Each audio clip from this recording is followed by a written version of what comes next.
आज आम सबू सांग मैंने मिसी बनईलु आम रूम रे गोटे चोखा मार्का प्रेसर कुकर मटन। सांग मैंने कथाटा हूँ कि आज थे आम रूम रे गोटे सांगर बाडे आ तार एका ही जिद भाई आज जहाँ भी हो रूम रे गोटे चोखा मार्का प्रेसर कुकर मटन हम तो ता कथा को गुरुत्व दे संध्या बेले आज्ञा मटनटा किणिक आसी रूम रे पहुँची देखु तो आम रूम रे प्रेसर कुकर ना तो बहुत खोजाखोजी कलापर साइड घर प्रेसर कुकरटा आणिलु आपर लगी पड़िलु प्रेसर कुकर मटन करने सांग मैंने प्रेसर कुकर मटन किसी अलग जिनिस नुहे मो से कड़े हांडी बदल में आम टे खाली प्रेसर कुकरटा यूज करूँ तो जहाँ भी हो ये मध्य आम प्रेसर कुकर रे मटनटा भलसे पूरा कषा कषि कर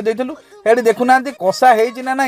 गोटे सांग आज्ञा प्लेट धरी हाजर भाई टे कषा दे मुझे खाइबी तो ठीक अच्छे ताकू कषा दे सारापर आवश्यक अनुजाई झोल पानी देदेला प्रेसर कुकर मारी आज्ञा 3टा सीटी तापर आउ कौन मटन तो पूरा आज्ञा पूरा रेडी आउे आज्ञा धनिया पत्र पकई गरम मसला पकईकि प्लेट रे भात आ सालाड बाड़ी ता ऊपर बाड़ी देइथलु मटन टी तापर आउ कौन पूरा खाई आम पूरा खुशी।